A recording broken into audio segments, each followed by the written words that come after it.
Penimbunan BBM dengan membeli menggunakan mobil modifikasi dan barcode QR masih terjadi di Ogan Ilir.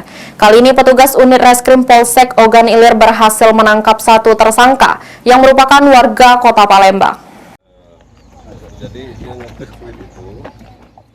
Inilah tersangka Isrodi, 40 tahun warga Palembang yang berhasil diamankan petugas unit Pitsus Reskrim Polres Ogan Ilir karena melakukan penimbunan BBM dengan cara membeli BBM di SPBU dengan menggunakan mobil truk yang telah dimodifikasi tangki. Wakapolres Ogan Ilir Kompol Hermansyah mengatakan, penangkapan tersangka Isrodi ini berawal dari informasi yang diberikan masyarakat yang melihat mobil truk ini mengisi BBM jenis solar di SPBU Pegayut Ogan Ilir secara berulang kali dengan menggunakan barcode atau QR yang berbeda-beda. Dumas, kami tidak lanjuti Dumas tersebut.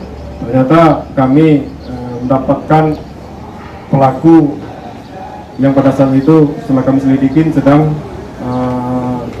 memindahkan minyak solar dari tangki ke drije. Sedangkan keterangan tersangka barcode QR yang digunakan untuk mengisi BBM subsidi di SPBU tersebut diperoleh tersangka Isrodi dengan membeli dari seseorang. Dari penjualan BBM yang ditimbun dari SPBU ini, tersangka dapat keuntungan jutaan rupiah. Ahmad Romawi, PAL TV.